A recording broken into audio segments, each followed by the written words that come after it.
Belajar nabung dan investasi dari nol. Bu, pernah nggak sih ngerasa pengen nabung dan investasi, tapi penghasilan segini aja masih pas-pasan?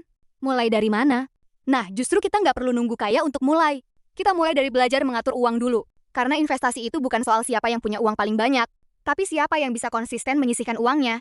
Misalnya penghasilan kita 2 juta rupiah sebulan.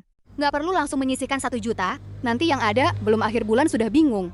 Coba mulai dari 10-15%. Jadi sekitar 2-300 ribu. Anggap saja uang itu gaji untuk diri kita di masa depan. Begitu gaji masuk, sisihkan dulu. Jangan menunggu uang sisa di akhir bulan, karena biasanya uangnya memang nggak pernah bersisa. Nah, setelah punya uang yang rutin disisihkan, baru kita belajar membaginya.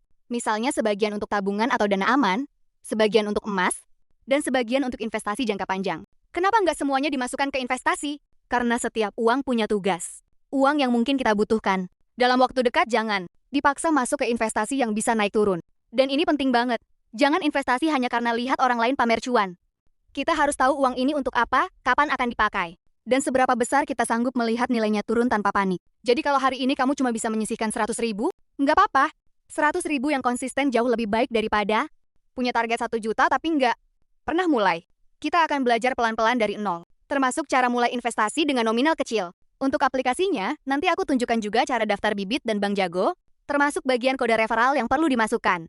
Tapi jangan buru-buru beli apapun dulu. Part berikutnya kita bahas satu hal yang menurutku justru lebih penting daripada investasi.